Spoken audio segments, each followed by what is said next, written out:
Welcome to another episode of our video series of the mechanics of human existence. It is great to be back. How are you doing? I'm really looking forward to this one. It's a heavy topic, but so important. I'm doing well, thanks. And I agree, it's complex, but it touches literally every single person. Our mission today, for everyone listening, is to really dig into the relationship between health, beauty, and, well, the giant industrial forces that shape our choices around them. And when you look at where the money flows globally, it's just staggering. Three sectors dominate everything. Arms, which is the industry of violence, pharma, the industry of health, and then cosmetics, the industry of, let's call it appearance. So death, life, and appearance. Exactly. And the crucial thing that ties them all together, the really problematic thread, is that when an enormous, almost unimaginable profit motive enters the equation, the original promise, the genuine benefit, often gets pushed aside. Okay, let's unpack that. Yeah. The source material starts with a pretty blunt take on human nature. It says we're basically insatiable. We always want more. We do. And if you accept that as a starting point, that this drive for profit is just fundamental to how we operate commercially, then it makes sense that these sectors, especially health, can't stay purely beneficial or sweet, as the source says, for very long. The system is just designed to become extractive at that scale. It has to. And what's really wild is how these specific industries break the basic rules of the free market. Normally, demand comes first. People need something, so a company makes it. Supply follows demand. Right. But not here. In these industries, it's the complete opposite. Supply precedes demand. The system first has to manufacture the need. It creates the insecurity, the fear, the problem, and then it sells you the solution. So the first product they're selling isn't even the pill or the cream. It's the feeling of being inadequate without it. Precisely. We saw a perfect real-time example of this during the pandemic. An entire supply chain was created almost overnight, which then created and justified this massive immediate demand. It just dictated a new reality for everyone. And once a machine like that is built, you have to keep feeding it. Which brings us to this really striking idea from the sources, the sustainable patient. A sustainable patient. It's someone who is kept in a state of, let's say, chronic management, rather than being actually cured. They're maintained, on periodic chemical treatments. They're sustained by the system. Hold on, isn't that a little cynical? Yeah. I mean, surely individual doctors, individual researchers, they're trying to cure people, not just manage them for profit. Oh, absolutely. The intent of the individual is almost always good. But the system's incentives, they're just overwhelmingly pointed toward management. If you cure a patient, you lose a customer. But if you manage a chronic condition, You secure decades of revenue. The flow of capital, the entire structure, encourages maintenance over a cure, even with the best intentions of the people inside it. that really puts the everyday examples into perspective. Like a headache. What do most of us do? We pump a painkiller. Instantly. We silence the body's alarm bell. But that headache is a signal, right? It's your body trying to tell you something. Maybe you're dehydrated, you need sleep, you've had too much screen time. But investigating that takes time. It means you have to stop. And stopping is the one thing the industrial economy can't have. You have to be productive. So you silence the alarm and get back to work. The chemical fix is reinforced by the entire system. And with chronic issues, the cost is just enormous. The example in the source is about the father on cholesterol medication for 35 years.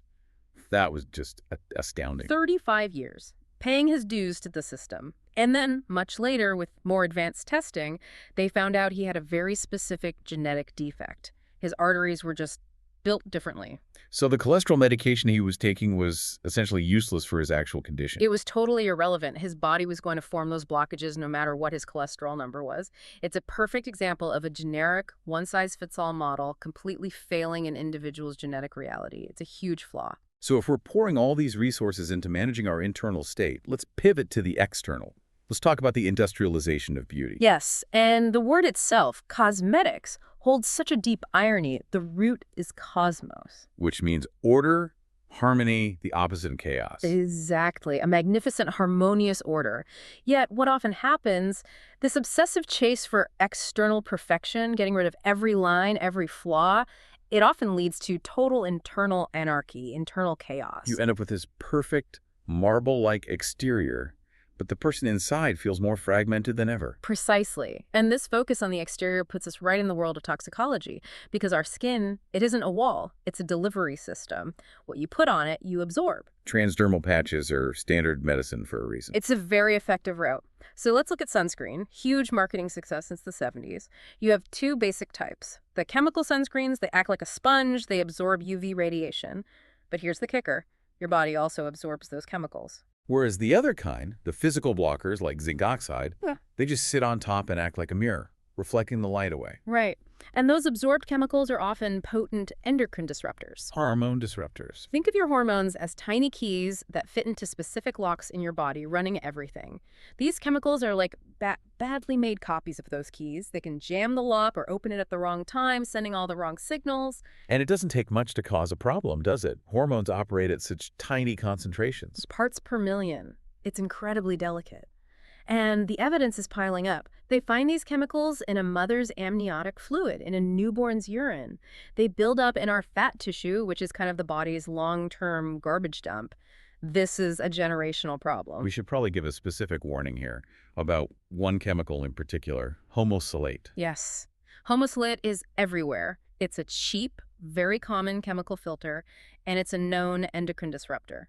The safe limit is probably around 0.5%, but right now it's allowed up to 7% in many products. And even though it's set to be banned in the EU and other places by mid-2025, it's on the shelves right now. People are putting it on their bodies today. And it's not just sunscreens. Think about silicones in creams that give you that smooth velvet feel by literally filling in the cracks. Or titanium dioxide used to make creams look white. Yeah. These things get absorbed. The real danger isn't one single chemical, it's the combination, right? The cocktail effect. Absolutely. It's the constant low-level exposure over a lifetime. It's like filling a cup drop by drop. You have residues from old pesticides like DDT, modern ones from agriculture like glyphosate, and then you add all these cosmetic chemicals on top. Eventually, the cup overflows. And that's when you see things like thyroid disorders with no single obvious cause. So how do we find a way out of this? It feels like we have to start with the core fear that makes us such easy targets, the fear of aging. The fear of aging and death, yes. After you turn 25, you lose about 1% of your collagen a year. It's a fact of life. Wrinkles happen. Hair turns gray. We can either accept that this is a natural process, or we give the industry permission to sell our own aging process back to us as a disease that needs to be managed. It reminds me of what Adam Smith originally said about luxury. It wasn't about gold and diamonds. Not at all. For him, true luxury was having access to things like a good education, beautiful public spaces, time with friends, and this is the key part, the ability to look inward. And what we're doing now is the polar opposite. We're pouring our resources into fixing the external shell, which prevents us from ever cultivating that internal world. Which is where the philosophy of or comes in. The source calls it yadas, but or is the perfect way to think about it. It's our tool for freedom. Or as a way to challenge the false choice we're always given, like, use this chemical cream, or get skin cancer. Exactly. The OR principle is about pausing and asking, okay, do I have to pick A or B or R? Can I create a totally new option C that's actually better for me? It's about taking back control. So let's make that practical. For sun protection, the OR is what? It's simple. Wear a long-sleeved shirt, seek out some shade. Or if you use a product, find one that only contains zinc oxide, the physical blocker. Those are all powerful OR choices. And for supplements and things we take internally. The OR there is to fix the foundation first. Popping pills and using creams is pointless if your internal system, like your gut, is a mess, which it often is, thanks to things like glyphosate in our food. The OR is to focus on your inner health before you start adding things on top. And of course, just basic awareness. Read the labels, use an app to check for things like Homosalate, and maybe trust your local pharmacist more than a global marketing campaign. To bring it all together, there's that powerful metaphor. An eggshell broken from the outside ends life. An eggshell broken from the inside begins life. All this external fixing, it's breaking the shell from the outside. We have to shift our focus to cultivating that inner change, that internal cosmos. And I am optimistic. I really am. I think younger generations are becoming much more skeptical, much more empowered to use that or our choice. Real freedom isn't in buying the next product. It's found in the willingness to just stop, to reflect. In a world that is screaming at you to do more, buy more, be more, maybe the most revolutionary act is just to pause, to look at the menu of options they've given you and have the courage to say, or, and choose something for yourself. That's real freedom. That's self-determination, a perfect place to end. Thanks for this. Until next time, keep exploring your options.